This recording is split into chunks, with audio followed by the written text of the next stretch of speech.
Like many others out there, the existence of Princess Peach Showtime for the Nintendo Switch had me feeling a bit nostalgic for Peach's first adventure on the DS, Super Princess Peach. And yeah, you know, I just wanted to play it again. Before, during, and after Showtime's release, I've been slowly making my way through Super Princess Peach, and I've now fully completed it. And, you know, I normally save this for brand new modern games, but screw it, special occasion. So, I've been playing Super Princess Peach for the Nintendo DS, and I just want to talk about it.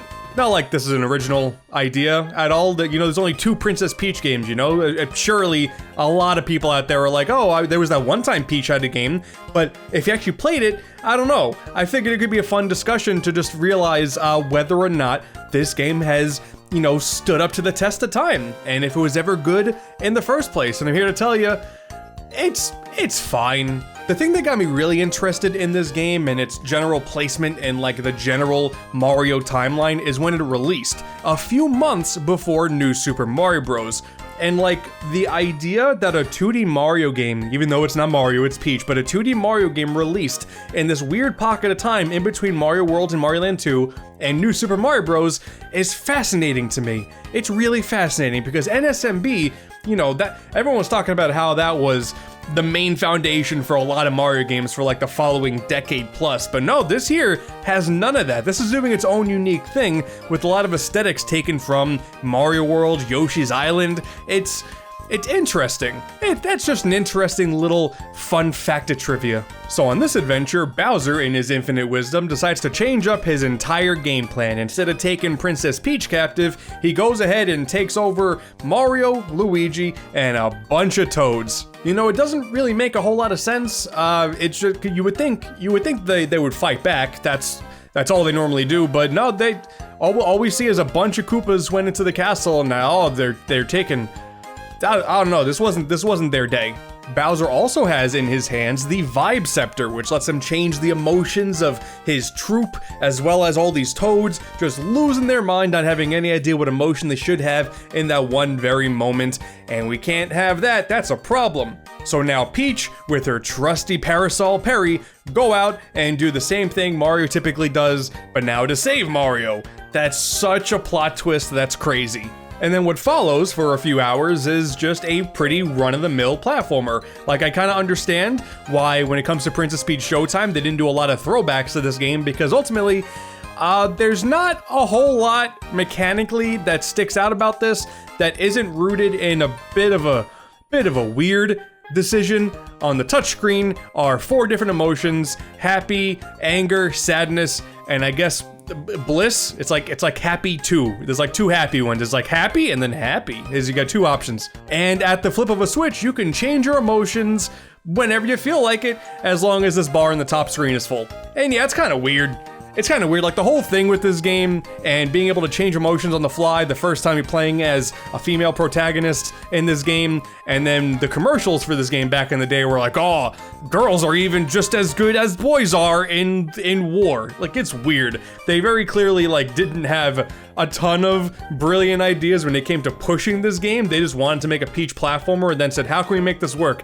And they made a lot of weird choices. But when you look past that, once again, it's a perfectly fine platformer. If anything, it's a lot more similar to Yoshi's Island than it is a typical Mario game, because it's all about exploration. Every level has 3 Toads that you can find, there's no time limit, just go and explore to your heart's content, and eventually you make it to the end. And even the end of level thing is very similar to the wheel at the end of Yoshi's Island. There's a lot of Yoshi's Island influence in this. But I will say, as much as it is a weird idea that the whole emotion thing exists in the first place, it is used to a pretty good effect, because not only does Peach have the ability to change her emotions, but a lot of the enemies also have different variants where they have different emotions too, and the way you deal with them is different depending on what they're going through in that moment. Like whenever the Goombas are crying, they can move really fast because they just can't control themselves. They gotta go really fast. It's the same thing that Peach does when she's sad. You got angry Koopa Troopas that'll charge at you instead of just walking around all slow. You got angry Boos, and these guys are pretty cool because they start to go after you when you're looking at them, and that stuff, you know, it is pretty cool. It does change your preconceived notions of how every single one of these enemies can be dealt with, and I like that. As weird as the emotion gimmick is, it's played to a pretty decent effect right there. And for Peach's very first ever solo adventure, she's pretty fun to control, like pretty standard stuff. You know, she can jump, you can get the ability to float with the parasol. She has a pretty fun slide that you can pull off. I like that. And yeah, the emotions can be kind of fun to deal with too. There are plenty of platforming moments that really take advantage of the crying stuff, where you gotta speed through some platforms and really deal with your reflexes. I like that stuff. When you get angry, you get a whole burst of fire around you, and there are some wooden things you can burn, like that's kind of cool. Some platforms way up in the air, so you can be gleeful and float up to it. Like, it's not just a weird gimmick, you like just mentioning it. Like, gameplay-wise, it is neat. Like, the exploration stuff with the emotions, it does make for a pretty fun time where every level was fun to explore. I'll give it that. It's just there's not a whole lot that's super memorable with this adventure, because there are no two levels that really feel different. A lot of the game just feels very samey throughout the entire thing. Outside of the zipline segments, like every so often they throw a zipline segment at you where you throw parry up and then you just glide down with the parasol. Like, that's kind of cool. Those parts were fun. There's also like a submarine part that pops up every so often. That was kind of cool too. The game needed more stuff like this, because otherwise it just feels like a poor man's Yoshi's Island. Like, we have Yoshi's Island at home, which is funny because it actually does end up feeling a little more like a brand new Yoshi's Island game than Yoshi's Island DS, which felt kind of derivative. It's interesting. This is just a weird game. But yeah, in general, it is just a pretty fun standard platformer. There's a generic grass world, there's a kind of generic woods world, there's a mansion world, a lava world, a beach world, a snow world. Like, we weren't dealing with anything creatively here. It's a bare basic Mario game. Like, that's just what this is. And as a result, it ends up being fine for the most part, but there are some decisions here that I'm not a fan of, and it's definitely indicative of the time. Like, for one, before every boss fight, there's a touchscreen minigame. These suck.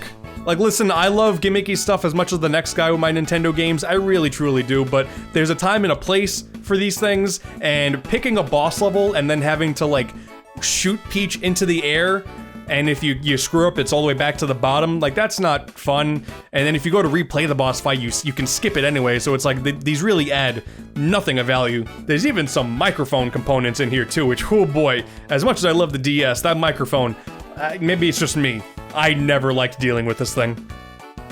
That being said, the boss fights, when you get to them, are actually kind of cool, because they handle the different emotions in different ways. Like the first fight being Petey Piranha, he opens his mouth, and hey, you've probably played Mario Sunshine, you know that water makes him fat, so you climb up, you get the waterworks going, he gets fat, and there you go, that's kind of cool. But yeah, Petey Piranha, King Boo is there, the Gooper Blooper from Sunshine, this brand new bird, I think his name was Who, there's like a ice dinosaur in there too. Like, the variety is kind of there for the bosses, so I'll give him credit. Similar to New Super Mario Bros., these games brought brand new bosses into the scene, and that's awesome. You know, before the Koopa Kids took over everything, it's cool to see bosses that you didn't know what to deal with when you first saw them, and then you see something like Gooper Blooper in 2D for the first time.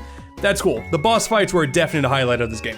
There's even a shop, and this is kind of cool too. All the coins that you're gathering throughout the levels you can use as currency in the shop to get new abilities, and mostly just get stuff to fill up your little glossary of music and puzzles for post-game stuff. Like, it's not really all that great, but the fact that it's there is kind of cool. That's a thing that you don't see in Mario games, like, barely ever. Mario Wonder had an in-game shop, but that's how many years after? That's kind of cool that it's here. But that leads to my biggest issue with this game, is that to really beat it, you have to get every single Toad in all of the previous levels. You can't fight Bowser beforehand.